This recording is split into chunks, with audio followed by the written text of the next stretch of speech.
Oh guys, here I go with another YouTube video. I'm gonna be opening up my old account with my porcelain dolls because I actually got some new ones so far. Sorry I haven't been posting, I just kinda got carried away. But here we go. So today we're gonna be reading the book Witch Week. This is Macy, this one right here.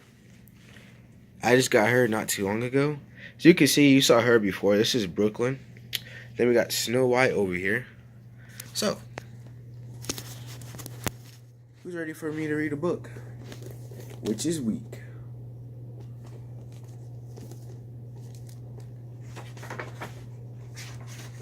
Here we go, guys. Chapter 1.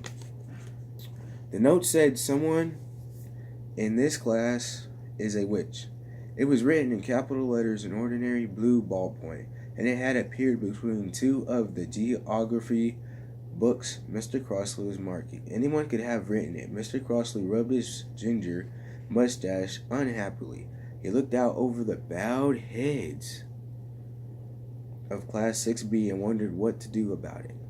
So, he decided not to take the note to the headmistress, right? And it was possibly just a joke, and Miss Catawaddler, or however you say that name, had no sense of humor to speak of.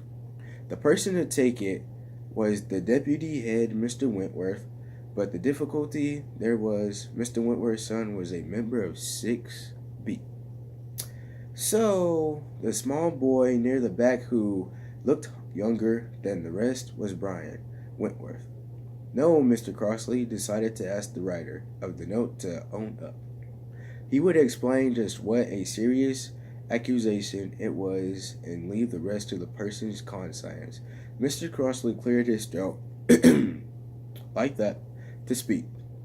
Some of 6B looked up hopefully, but Mr. Crossley had changed his mind, interrupted for a serious emergency. Larwood House was very strict about the rule. Larwood House was very strict about a lot of things because it was a boarding school run by the government, for which orphans and children with other problems. The journals were to help the children with, drumroll please, their problems. They were supposed to be strictly private every day for half an hour. Every pupil, like students, but had to confine his or her private thoughts to their journals, and nothing else was done until everyone had. Mr. Crossley admired. So sad. And nothing else was done until everyone had. Why did I read the same sentence over again? Mr. Crossley admired the idea heartily, but the real reason that Mr. Crossley changed his mind was the awful thought that the note might be true. Someone in 6B could easily be a witch. Only Miss Catawaddler knew who exactly in 6B was a witch orphan. But Mr. Crossley suspected that a lot of them were witches. But not all were witches, you see. The accusing. Only two of them gave him any pride at all. Teresa Mullet and Simon Silverson. They were both model pupils. The rest of the girls tailed dismally off until you came to empty chatterers like Estel Green or the dumpy girl. Nan Pilgrim, who was definitely the odd one out. The boys were divided into groups. Dan Smith and others again admired the tall Indian boy, Narapam Singh, I believe it says. Or they were loners like Brian Wentworth and that unpleasant boy, Charles Morgan. Here Mr. Crossley looked at Charles Morgan, and Charles Morgan looked back with one of the blank, nasty looks at that he was famous for. Charles wore glasses, which enlarged the nasty look and traded on Mr. Crossley like a double laser. Pum pum beam. Mr. Crossley looked away hastily and went back to worrying about the note. Whew, he does worry a lot. Everyone in 6B gave up hoping for anything interesting to happen, went back to their journals. October 28th, 1981. Theresa Mullet wrote in round angelic writing. Mr. Crossley has found a note in our geography books.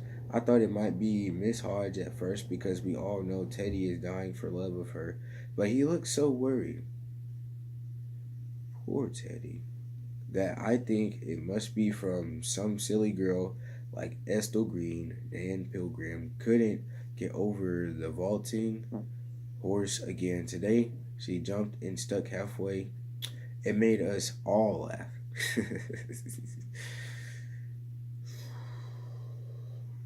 Kids laughing. Simon Silverson wrote 281081. I would like to know who put that note in the geography books today. It fell out when I was collecting them, and I put them back in. If it was found lying about, we could all be blamed. This is strictly off the record, but of course it is, right? I do not know Narumpim Singh, however you say his name, I don't really know. Wrote musingly how anyone manages to write much in their journal, since everyone knows Miss Catawaddler reads them all driving the holidays. I do not write my secret thoughts. I will now describe the Indian rope trick which I saw in India before my father came to live in England. 2 desks away from Nairopim, Dan Smith chewed this pen a great deal and finally wrote, well, I mean, it's not much good if you've got to write your secret feelings. What I mean is, it takes all the joy out of it and you don't know what to write. It means they aren't secret, if you see what I mean. I do not think Ethel Green wrote that I have any secret feelings today, but I would like to know what is in the note from Miss Hodge that Teddy has just found. I thought she scorned him utterly. At the back of the room, Ryan Whitworth wrote, sighing timetoes, sighing timetables just ran away with me. That is my problem. During geography, I plan a bus journey from London to Baghdad via Paris. Next lesson, I shall plan the same journey via Berlin. The same thing. Nan Pilgrim, meanwhile, was scrawling, this is a message to the person who reads our journals. Are you Miss Catawaddler, or does Miss Catawaddler make Mr. Wentworth do it? She started what she had written until, rather taken aback at her own daring. This kind of thing happened to her sometimes. Still, she thought. There were hundreds of journals and hundreds of daily entries. So, the chances of Miss Catawaddler reading this one had to be very small. But curiously, if she went on and made it really boring, I shall now be boring, she wrote. Teddy Crossley's real name is Harold, but he got called Teddy out of the BIM that goes gladly my cross I'd bear. But of course everyone sings Crossley my glad-eyed bear. Mr. Crossley is glad-eyed. He thinks everyone should be upright and honorable and interested in geography. So boring. I am sorry for him. But the one who was best at making his journal boring was Charles Morgan, his entry read. I got up. I felt hot at breakfast. I do not like porridge. Second lesson was woodwork, but not for long. I think we have games next. Looking at this, you might think Charles was either very stupid, or very muddled, or both. Anyone in 6B would have told you that it had been a chilly morning and there had been cornflakes for breakfast. Like, who the heck serves cornflakes at school? Cornflakes for breakfast. I just said that. So, second lesson had been PE, during which Nan Pilgrim had so much amused Theresa Mullet by failing to jump the horse, and the lesson to come was music, not games. But Charles was not writing about the day's work. He really was writing about his secret feelings. What kind of feelings you got? You got Barbie feelings for a girl, you know? Um, but let's get back. All right. So where were we? Dan was cornflakes, cabbage. No, not that. But he was doing it in his own private code so that no one could know. He started every entry with "I got up." It meant "I hate this school." When he wrote "I do not like porridge," that was actually true. That porridge was his code word for Simon Silverson. Simon was porridge at breakfast, potatoes at lunch, and bread at tea. All the other people he hated had wrote words to Dan. Smith was cornflakes, cabbage, and butter. Teresa Mullet was milk. Well, guys, I'm gonna have to cut it here because I only got like 15 minutes to actually do this stuff.